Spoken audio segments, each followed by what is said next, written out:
Good morning, good evening, everyone. My name is Edward Hertzman. I am the founder and president of Rivet and Sourcing Journal.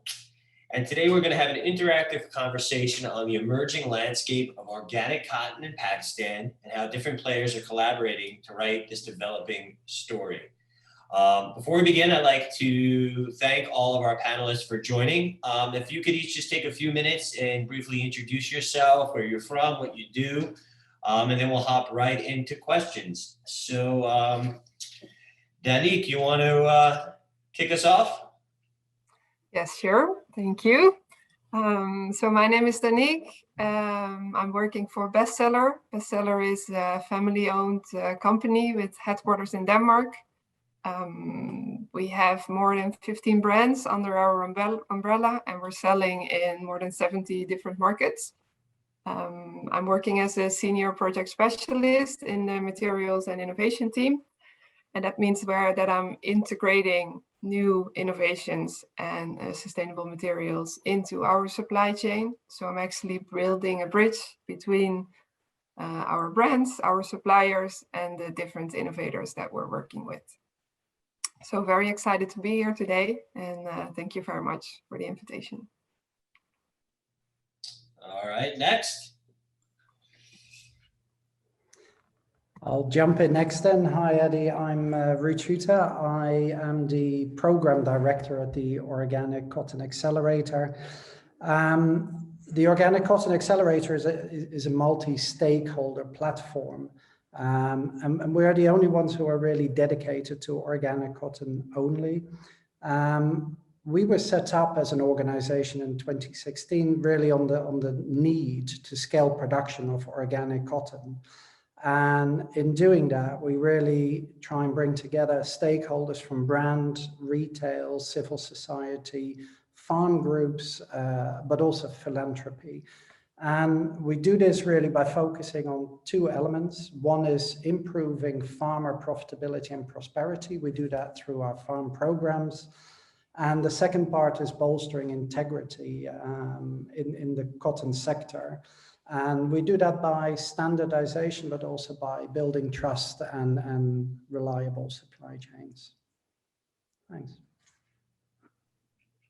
Hello, everyone. Omar Ahmed here from Artistic Milliners. We are also a family-run business, and we produce everything from our own yarn to finished garments. So let's thank you. So let's start off on a little bit of a macro overview of the organic landscape. Ruth, could you tell me, like, what does the global organic cotton landscape look like? And what are the associated challenges that you think the industry is facing when it comes to organic cotton? Yeah, thank you.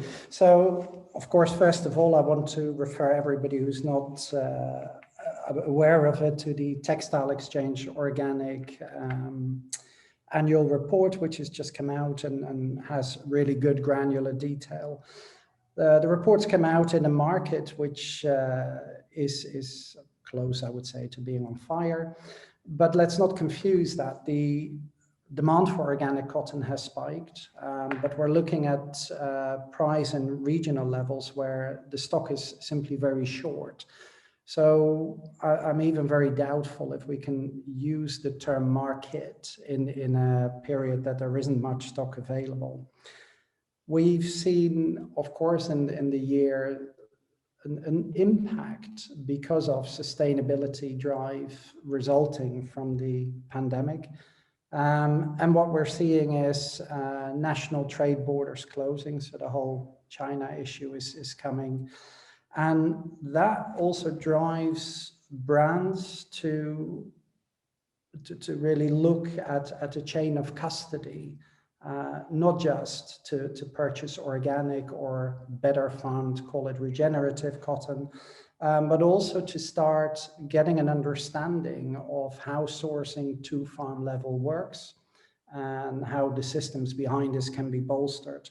So all that is coming in the landscape at the moment. Pakistan has its own challenges there with import restrictions and the availability being scarce. So we see countries, West Africa, Pakistan, emerging at the moment as really likely candidates to take their efforts in organic cotton to the next step. So let's pivot a little bit to Artistic Milliners. I know you recently launched Milliner Organic. Can you briefly walk us through this project and what kind of was the motivating factor behind this? Sure, Eddie. So, as we crawl out of the pandemic, there's, in terms of the field of or the journey of sustainability, the most prominent concepts coming out are, a renewed focus on transparency. And this is not only at a brand level, but more importantly, it's at the consumer level. And the end consumer is asking, and is more interested in the origin of the products that they're buying. So that would be, let's say, one reason for it. The other is that there's been this incredible hike in organic demand from our customers. And the third being, the latest conversation on ethical buying. This is, again, so it was just all these three concepts, which are kind of really gravitating in our ecosystem. And so we just thought that, maybe we can put all of this together and see, what we can do. And then we had a successful example of organic farming in Pakistan, where WWF had partnered with Lotus Foundation to grow organic, and that went successfully. So that gave us further impetus to take a chance at this ambitious project. So Omar, one of the biggest issues that we're seeing in the supply chain right now is traceability. Obviously, I don't want to spend too much time on that, but we see what's going on in the Uyghur forced labor issues. How is Artistic Milliners solving this problem and ensuring traceability, from the farm all the way to the finished product? So, I mean, of course, this has been a major part of this project. In terms of traceability, there are two parts to this, of course, but for us, the main way we're tackling this one is by partnering up with a German blockchain company by the name of Retraced. And, they've assessed some of the cotton fields we're working in to see how we can set up a digital footprint for the fiber we're buying. And so our goal is to link up the farms with our selected ginners and then connect the ginner to our spinning mill and really sort of control that whole process through digitization. Because literally that's the only way where we can have more transparency from, let's say, again, farm to retail. Would you say that not just for Artistic, but for Pakistan as a country, one of the advantages you have is that you actually grow the cotton there? So it's much easier for you as a country to trace, because you can actually, to your say, you can employ this technology and you know the exact farm. Whereas some of the more CMT-driven countries have to rely on importing the fiber, importing the fabric. Do you think that's a big advantage that you guys have as a country? Yeah, I mean, you can say that. We have a domestic production. So yeah, that is, of course, one of the reasons why we're even able to do this. I mean, for us to do a project like this in another country would be more difficult.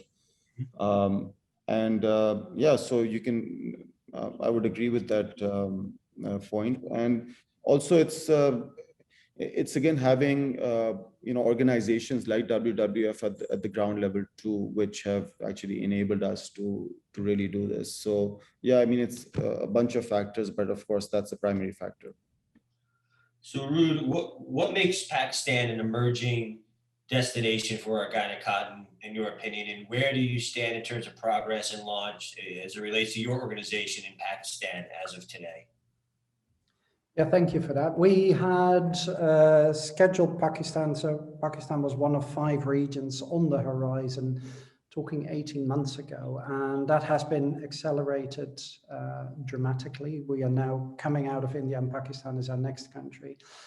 There's a number of plates in the air here. One, I'm of course very grateful to Bestseller and Artistic Milliners to have asked OCA to come and pilot its monitoring and evaluation system in the project that is currently ongoing. And that will allow us to determine how well that functions in, for us, a first remote attempt. So we're working with a third party from Pakistan there to help us do this.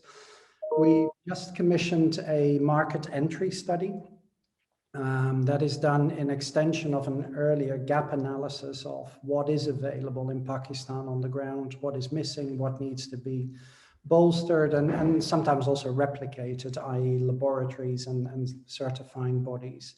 That whole ecosystem needs to be built up.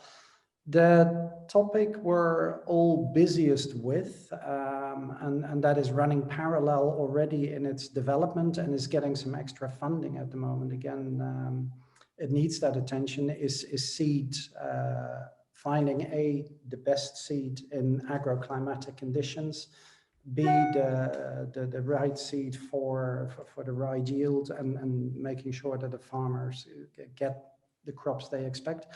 And making sure that the integrity is not compromised from the beginning. I think everybody understands that once we start with the wrong base for organic cotton from an integrity and seed perspective, we will have a lot of catching up to do later, and we've learned those lessons. So it's also really making sure that we grow with a very strong demand from the outside, but with a very clear eye on reality, how far nature can go in a certain period of time, and how quick we can replicate this without compromising the capacity building, the inputs, and the seed on this project.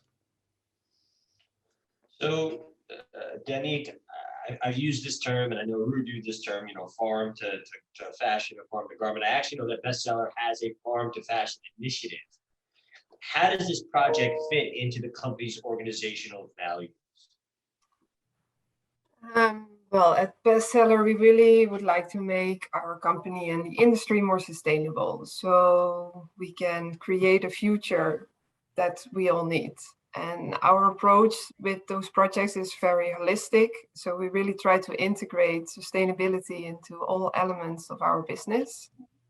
To guide us on this journey, we have created a strategy with a North Star. And that strategy is actually saying that we bring fashion forward until we are climate positive, fair for all, and circular by design. And that's, of course, the ultimate ambition. And we strive to become as sustainable and as soon as possible. But with that said, cotton is a very important fiber for Bestseller. More than 50% of our total fiber consumption is actually coming from cotton. So we have a relatively high cotton footprint, and therefore also a big opportunity to actually influence and to promote the change in the fashion industry. And at the same time, stimulate both demand and supply of sustainable cotton. With organic cotton, we also have a target. We would like to source 30% organic by 2025. But we also know that currently there is simply not enough organic cotton available in the market to meet the needs of the industry. And that's also why we started implementing those direct-to-farm projects 2 years ago. On two ways, actually. It's first to ensure our integrity, to get more insight into what is actually happening on the ground, but also at the same time to secure our future supply. So to build stronger relationships with farmers and suppliers at the beginning of the supply chain will help us to enable results at the end of the supply chain as well.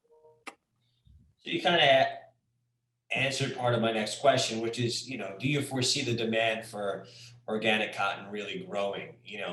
And you said, you want to get to 30% by 2025. Is this something that is based upon internal demand or internal, kind of sustainability goals? Or are you really seeing the consumer go into the store and really opting for the label that has organic cotton in there, and then you're kind of going back and saying we need to increase the SKU count and find partners like Artistic that could fulfill that demand. So what's really driving it? Well, it's driving from both sides. So yes, we do have an internal our target as a company, a public target, like many other companies as well. But we also see a very strong demand from our end consumers. And whenever we are able to label a product as organic cotton, we also see that that is helping sales, but also helping to create that extra story. And that's also what customers these days are looking for. They are looking for a product that is telling a story and that's telling a genuine story. And of course, we all know that organic cotton is still a very exclusive fiber. As Ruth already said, it's still less than 1% of global production. So we all know that the available volumes don't keep up with the demand. But at least by initiating those direct-to-farm programs, we do send a clear demand signal to both our suppliers and to farmers. And also by supporting in conversion cotton, we really hope to help increase the supply of the future. So, Omer, what about from your perspective? How much of a demand increase are you seeing from brands and retailers right now? I think generally the demand for sustainable fibers is huge, right? And within that, there are the circular fibers, meaning recycled cotton, regenerative fibers, and then of course for organic, hemp. So overall, sustainable fibers are, I mean, there's inelastic demand when it comes to that. But specific to organic, we'll have to see because of course it's expensive and there's not enough of it, again, just 1%.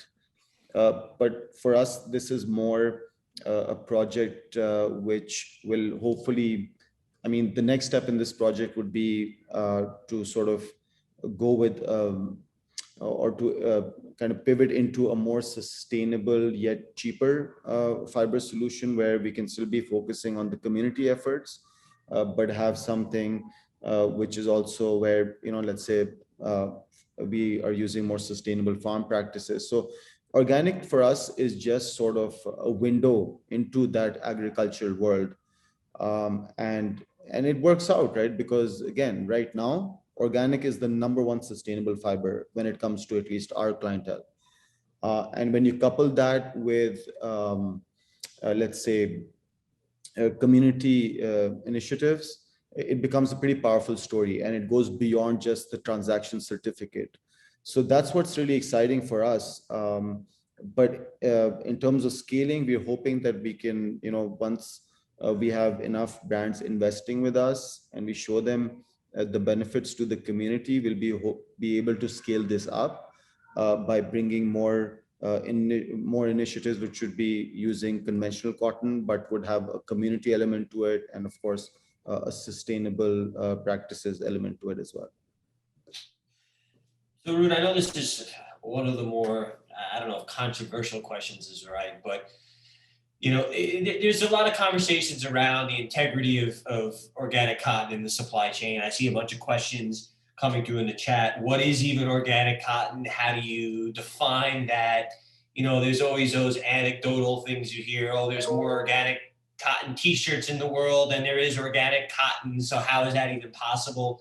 You know, what are your thoughts on this? And how does OCA's protocols help address this issue? How do we ultimately ensure that when a consumer buys a product, that they know they're getting organic cotton? And how does also Bestseller ensure that when they go order something, they know they're getting it? And how does Omar know that when he goes and orders, you know, fiber or from a farm, he knows he's getting it? So there's a whole chain of custody here that's built on trust. And we need to ensure that everyone in this value chain is getting exactly what they set out to get. So not an easy question, but I have to ask it. No, I love it. I'm very happy.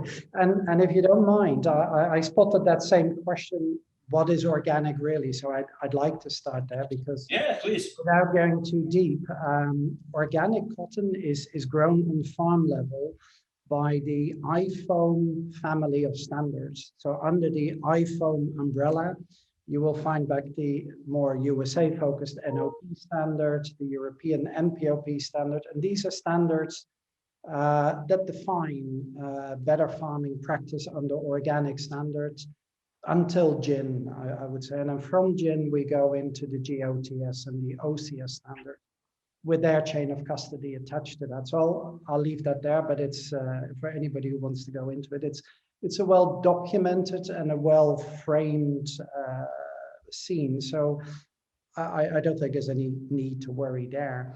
There has been a lot of worry, especially in the 2010 period, and it culminated last autumn because indeed this discrepancy between what is reported and what is out there. I think there will be solutions in future, like Omar said about blockchain, different traceability elements. But most of all, what we need to do, and that's what we're doing together with all the actors in this ecosystem, is bring transparency what is happening where. Now, when you're talking about supply chain and trust and dependency, most of that is countered, and we found is really by doing it, by working with farm level, validating at farm level, seeing the consignment go through gin, understanding which is the supply chain that it's moving through. So having that connection between brand and farm group.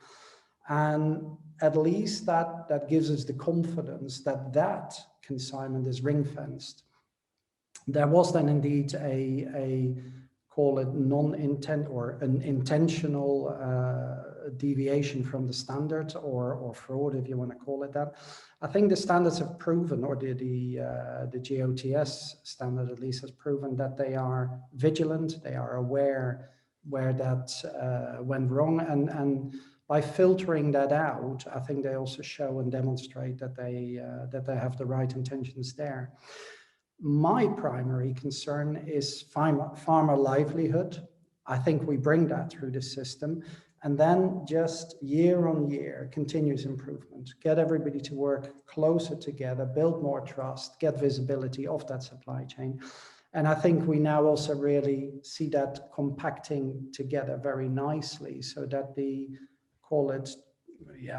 more transactionally traded certificates are disappearing more out of scope, and these farm to consumer supply chain initiatives, and forget me if I say it, I'm not married to Oka, there are other really good initiatives that are starting to model in that same way what Omar also referred to, and I see the solution there. So it's building a chain of custody or using blockchain, building a supply chain which has continuity and trust built in it, and then together you can evaluate that year on year and really move the bar upwards and drive this continuous improvement.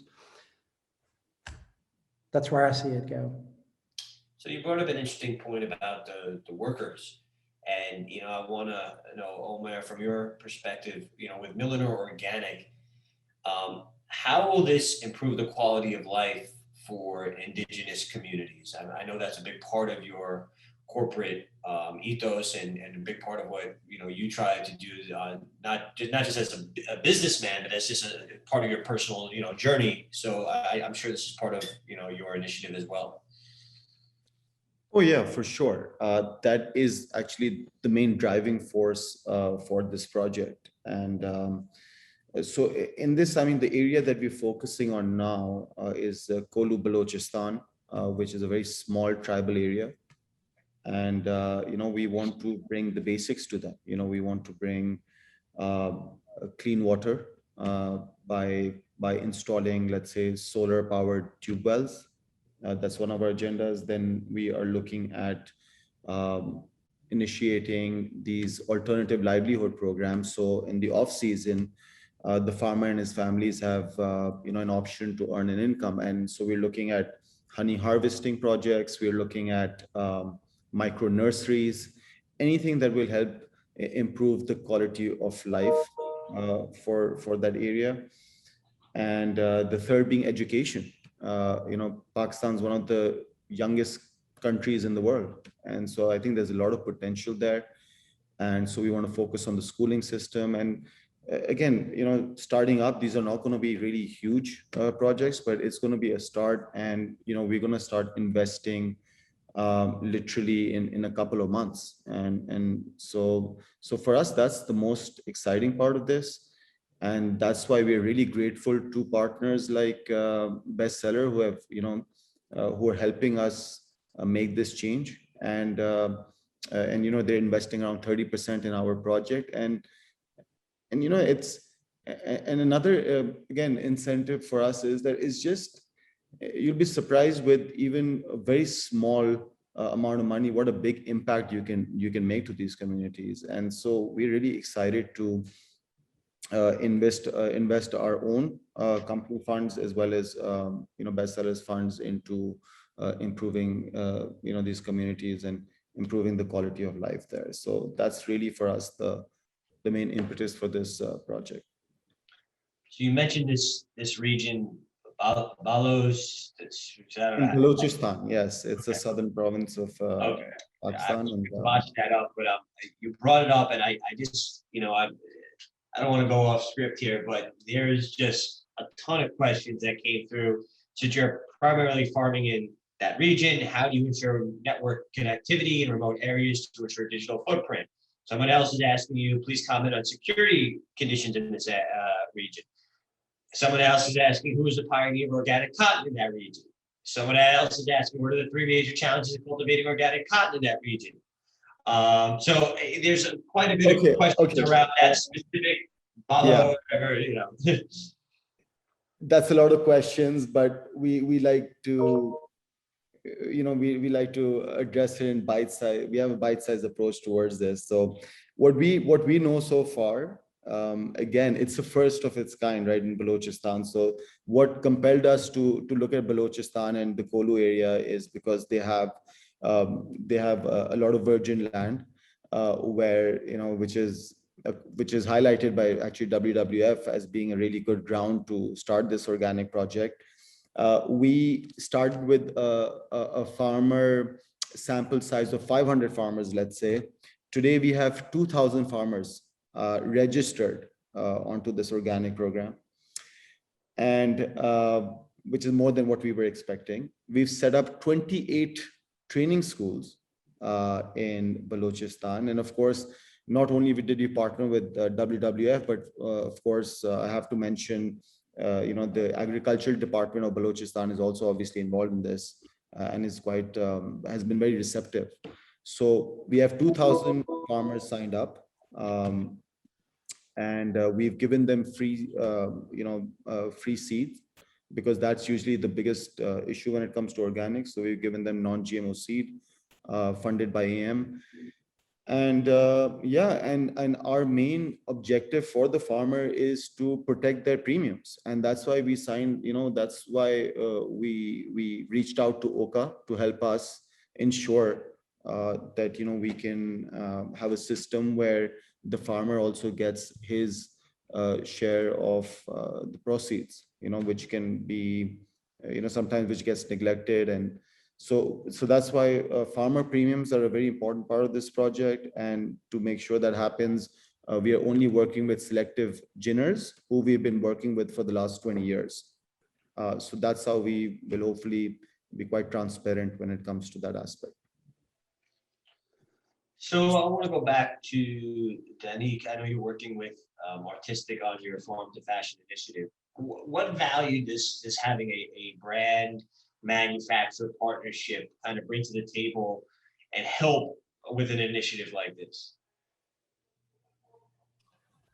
We have a very long-standing and successful relationship with Artistic Milliners. They are one of our strongest partners, and we're constantly collaborating with them on how to transform and renew the denim business in general. We've worked on other innovation projects before, but this is actually the first time that we go all the way down to farm level. Because what we have seen with the demand for organic cotton rising, we've seen many suppliers actually struggling to finding the right genuine source and the right quality of organic cotton. So to make a fair investment in our supply chain and to improve the assurance and the insight into the integrity, we looked at where can we start up farm projects with the right partners in our supply chain. And with Pakistan being our third biggest region when it comes to organic or to cotton sourcing, of course, Artistic came up as one of the best suppliers to start this collaboration with. And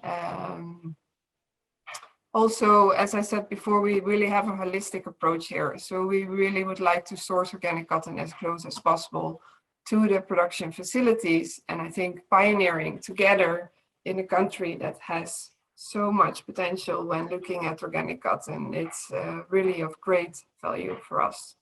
I mean, with these projects, we have true insights into each and every step of the production process. And we are not able to source denims with a higher level of integrity at the moment. And I think especially together, we are able to create this supply and demand system, and especially a system that is benefiting all. So from farmer to end consumer, in a value system that is supporting everybody: soil, health, families, communities, the planet. Yeah, the whole picture. And we're really striving to do that with more partners in the future. But So, this is a great example. So I know we only have maybe another 5 minutes or so, and I'm trying to keep up with the chat. I know there's a bunch of questions that I'd like to ask, and I'm not even sure who to ask them to, but I'll throw them out to the group. But before I do that, is there anything else that Anik, Ruud, Omar, you would like to speak about or bring up as it relates to organic cotton, some of your brand initiatives, or association initiatives, or, factory initiatives? I just want to give you each an opportunity to speak for a couple of minutes if there's anything that I missed or, didn't ask.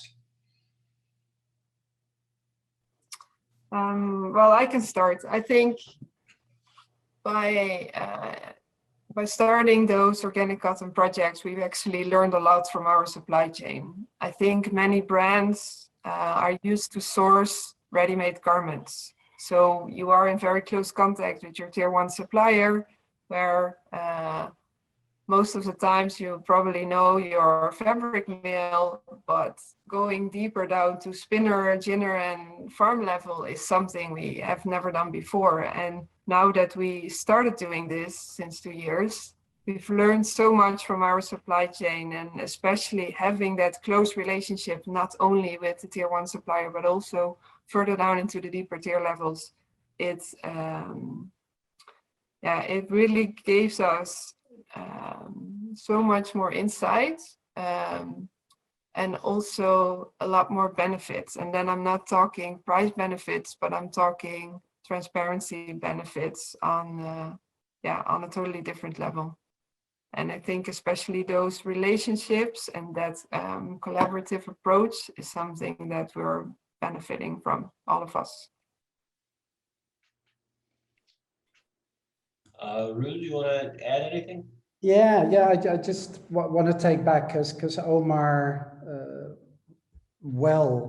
used the two key words here, which is trust and the collaboration aspect, and making sure that farmer livelihood is bolstered. And I just want to share with the group that we learned that applying both, for example, now integrity testing, as well as continuous improvement in a system where the partners rely on each other, trust each other, but also continuously improve and work with good solid data, set that against last season and drive forward.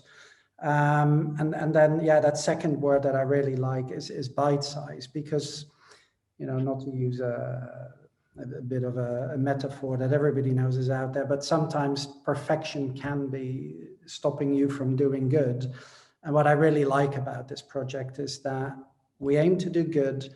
One day with continuous improvement, it will be perfect, but we will take it step by step.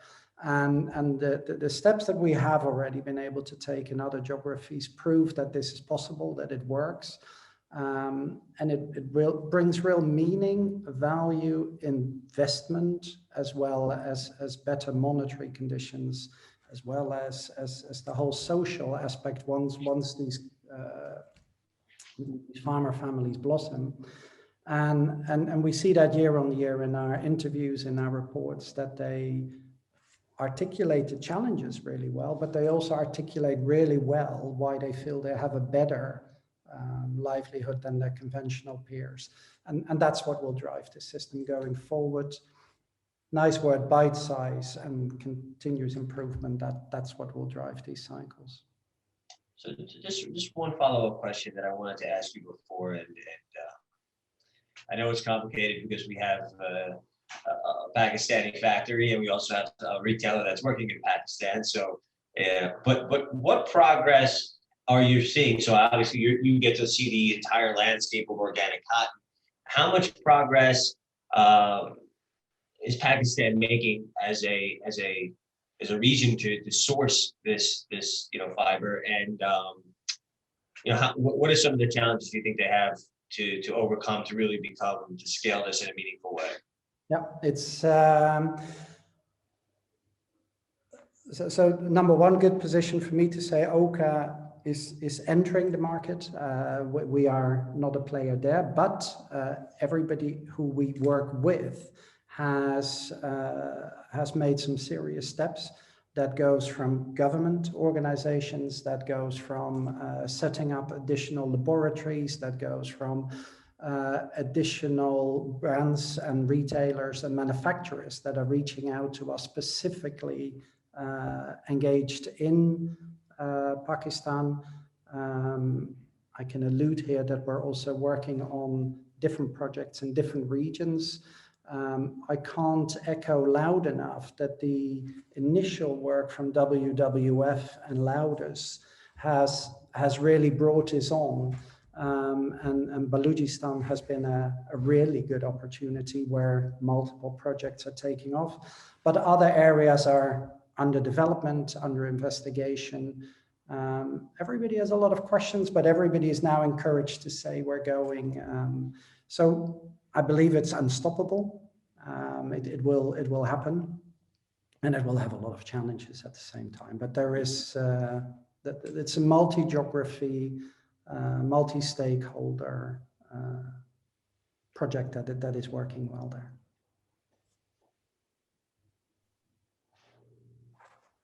Omer?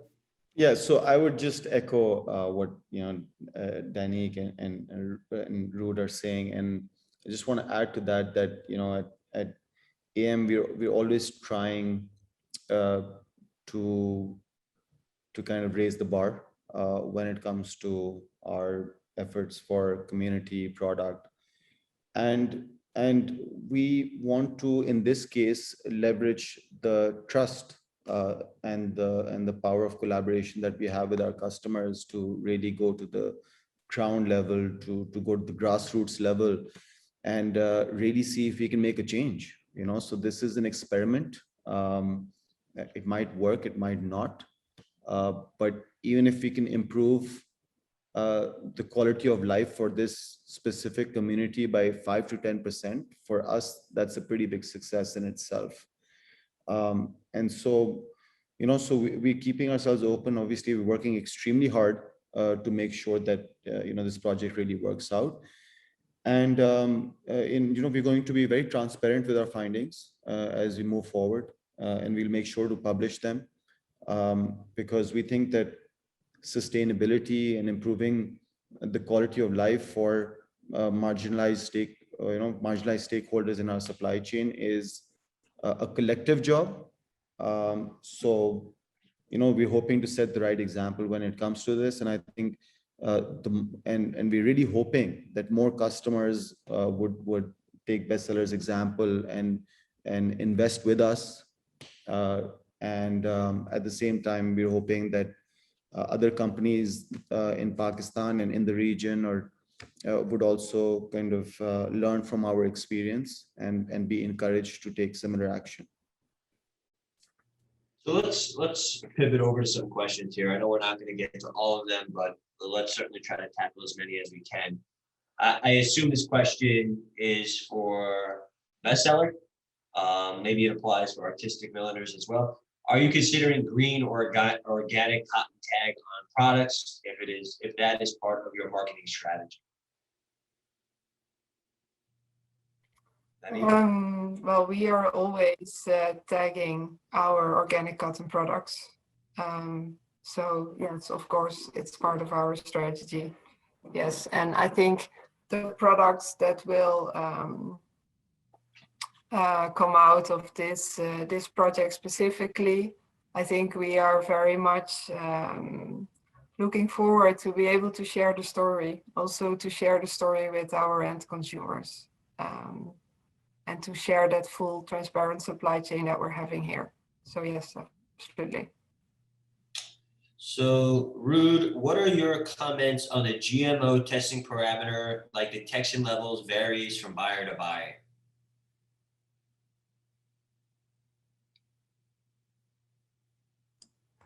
Oops.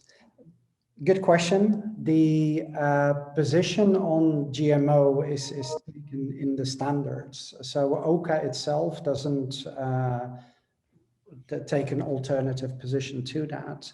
And the standards from NPOP and NOP come partly with a very narrow bandwidth. The standards GOTS OCS talk about contamination and being able to distinguish between what is contamination and what is intent of using BT cotton. So you got to look at this in every way and not just binary and say, I've done a test. And by the way, our tests are always a combination of multiple samples in one test.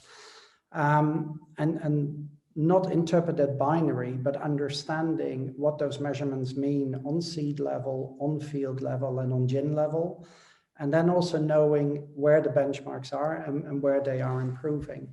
The numbers that we have noted in our last 4 years show a gradual decrease of this contamination factor. And through our project work, of course, where we see that that it's beyond that is beyond contamination, we take action on a farm by farm level. But always making sure that those farmers are in a situation that they can improve from where they are, rather than take that binary approach, which may come out of a test. And I would encourage everybody to also be in contact with GOTS and the OCS standards to really understand what this interpretation means and how damaging it can be to take a very binary approach on a GMO test. Last on that, we work together with GOTS and OCS. So we have got an ISO IWA standard nowadays. There's a number of laboratories that have also passed the benchmarking there and can be used, so that we're using one good method of sampling and testing, so that we know not just how to interpret, but also how to get to the right test facility. So there's a bunch of questions on seeds. I'm going to try to lump them together and see who could answer these. Where are you sourcing organic GM seeds from? Then there's another one. What approach has really worked in Pakistan? Means cluster or area based, and how does seed control work? I don't know, Ruud or Omer, can you guys comment on that at all? I'm happy to kick off. So we're talking, non-BT, non-GMO seed. India and Pakistan have natural varieties which work well. The big difference with BT seed is the understanding that if you're looking at a natural seed variety of non-BT, you really need to understand what the right agroclimatic conditions are for that seed. So we do a lot of trials together with the farm projects to really understand what works best. And we compare in those trials also how other hybrid seeds perform, and make sure that with the seed we're really pushing for, we're coming as near as possible to what the farmer is expecting.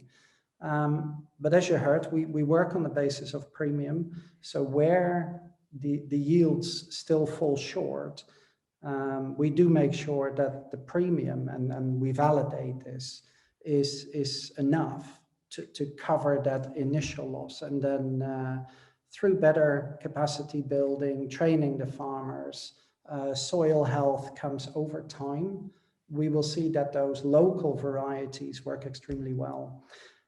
Last is the replication, where we have worked on a standard for seed growing companies. Also in Pakistan, there's been a lot of work done between the government, CABI. There's a number of organizations who've done good work here, and they are doing exactly the same. They're testing, they're building the multiplication facilities, testing as they go, and making sure that, and that is the key, that we put the right seed in the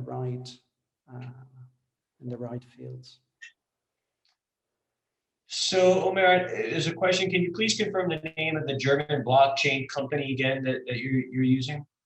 Yeah, sure. The company's name is Retraced. They're a German-based blockchain company. And I just scrolling through this as throughout the conversation, there was a couple questions about the blockchain just in general. Do you want to walk through a little bit of kind of like just how that works? You know, how does that verify your supply chains? Just take the audience through that a little bit. Sure. Yeah. So it's basically, you know, there's a few solutions when it comes to blockchain, and we carefully assessed some of them. Some of them we're working with our existing fiber suppliers and with some of our brand partners. But we finalized, I mean, we're still working with a couple others, but the one we finalized was Retrace, because we just thought they had a very good user interface, or, you know, easy to use interface, and which is easy to use for our customers as well as for us, and for them to also implement all the way to the farm level. They have a young, energetic team. Like I mentioned earlier, they've already assessed, you know, the ground reality at the farm level. So what the initial rollout is going to be is that we're just going to use that central portal to store, you know, all the certifications under one account, and so our customers can access that portal and see exactly where we're sourcing. So it gives them that, you know, so all the documents will be uploaded in that area. So that's like a very generic step. The second step would be to actually add the blockchain component, and through the blockchain component, the idea is that we want to sort of create this market space or this market for farmers to a digital market, let's say, for farmers to trade their cotton at their own decided premium. So the end goal of the whole blockchain is to sort of make this digital marketplace for farmers to trade their produce. So again, it's a super ambitious project, and we're taking it step by step. So initially, we're going to add this general portal for customers and us, where farmers and engineers will be feeding in the data. And in the second phase, we're going to roll out, after a year or so, we're going to roll out the marketplace option. I just want to remind everyone, if they have any questions, please just put it into the Q&A or the chat. There's another question that came through. Maybe Ruud, you could tackle this one. As per my experience, farmers are getting less production, and because of shifting to organic, they don't have enough support by organic practices compared to chemical farming, which makes farmers less interested in organic cotton. What big organizations are doing to support farming community to deal with the stress during conversion period? Really good question, and thank you for passing that to me.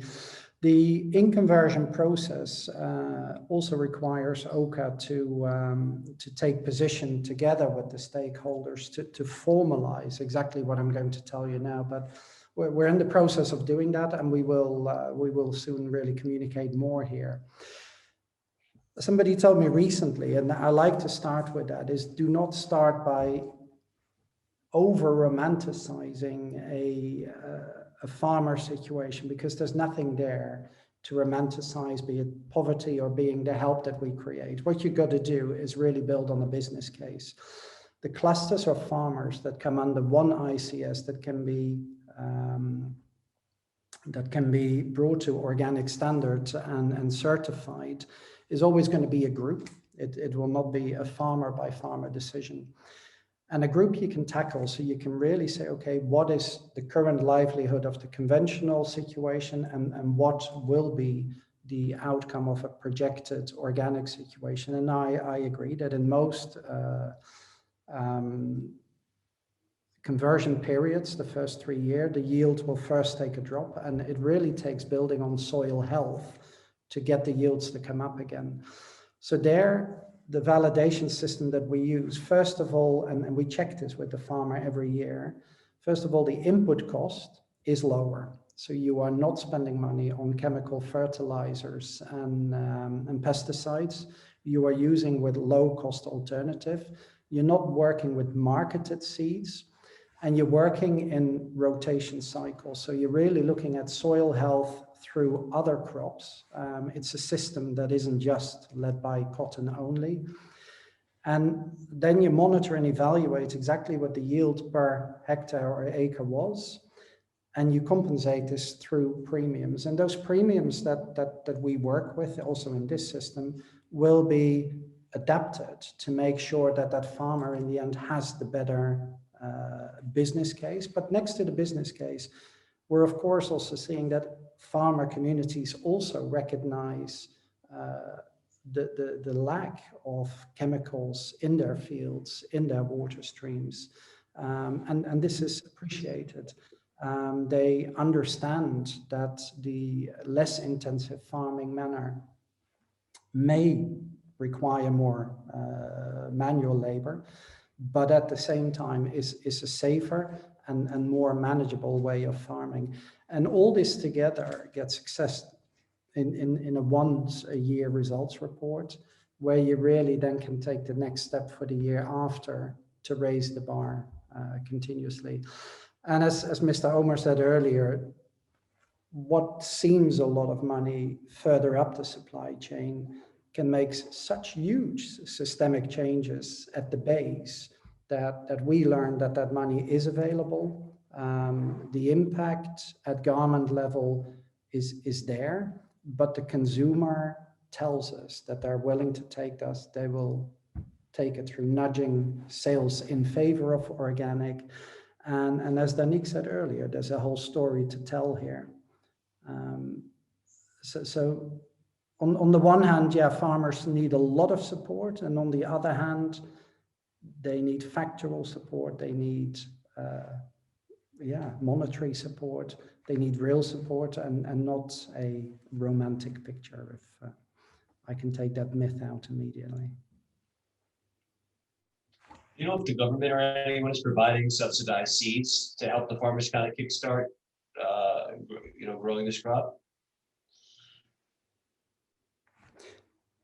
Sorry, I didn't quite pick up the beginning of the question.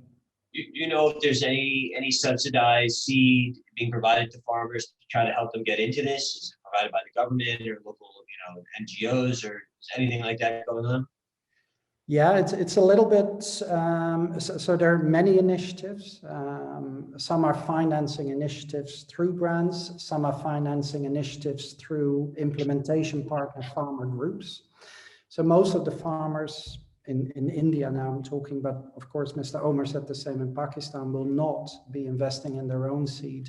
And that is a big reason why they farm organic, is not to have that initial financial outlay. But there are different systems there of support, either through grants or through supply chain initiatives or through the implementation partner or GINNers themselves. So question for Omer. I've heard about, again, I don't know how to say this region, Balochistan. Sorry if I'm messing that up. Being the organic valley of Pakistan, how does Milliner Organic fit into local government context? So, I mean, we're working with them, of course. They helped us highlight the land, and also they helped us set up those, the training schools that we were speaking about earlier. And yeah, so we're just using their services to kind of understand the lay of the land when it comes to Balochistan. And we're also doing a need analysis with them on what are the main requirements for the community. So yeah, so generally those are the three areas we're working with them on, with the government of Balochistan. All right, I want to ask Rude that how in organic cotton terms can validate and check the health and crop apart from the theoretical concept and practices adopted. There was something else about soil health. What methods are being used to monitor soil health? There's another one. Is there any internationally recognized testing facilities developed in Pakistan from GMO-free tests? We only got a couple of minutes, so I'm trying to just throw a couple out there at once, so whatever you could answer, great. So the laboratories, I know of one in Pakistan that works closely together with, I think it's Control Union. So the facilities exist on the ground, but I think we all recognize that being able to amplify that is one of the goals of growing the whole landscape in Pakistan. How do you monitor soil health without going in the agro scientific measurements of that? And carbon is one indicator for soil health, but there is a number of them. I prefer to be pragmatic here, and really we look at farming groups over a region going through conversion and see output increasing year by year and yields coming back to near conventional. And for me, that is what the farmer is really interested in. And part of that is through irrigation, part of that is through soil health, and part of that is through better seed. But it's this combination that makes the ecosystem work well. So we're coming on up to an hour. What I'd like to do is we did record this to everyone in the audience, and to the panelists, there is a bunch of questions that I still think would be great if we could get answered. If we could, somehow get these questions over to the, respective speakers, and if you have the time to kind of just respond to some of them. I know, Omer, a lot of them have to do are targeted to you, so I'm sure you'll take the time for you or someone in your organization can reply to them. It'd be great. I'd like to thank everyone in the audience for being so engaged and asking so many questions. I wish we had more time to just go through all of them. It's rare to be on one of these and just see the feed just popping up. It's hard to keep up right now. So thank you to everyone listening. I'd like to thank, obviously, Artistic Milliners for inviting me to be here today, to be part of this, and Danik and Rude, thank you for joining as well. You guys are great. Omer, thank you for putting this together, and everyone in your staff for helping put this together. And thanks for a great event, and hopefully we'll be able to get together very soon. Now, hopefully this is we're towards the end of these virtual moments, if you will. No, Eddie, thank you, Danik, Rude, thank you for taking our time for this. This is something that is really close to Artistic Milliners as an initiative. So thank you for joining us today, and very happy to see all the interest in this project. And like I mentioned earlier, we will be publishing technical reports on our progress, and we'll share publicly on Sourcing Journal or wherever.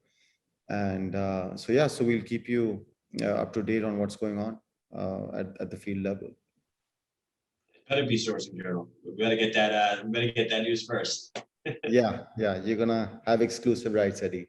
Thank you. All right. Thank you, everyone. Thank you. Thanks, Yeah. guys. Thanks, Eddie. Bye.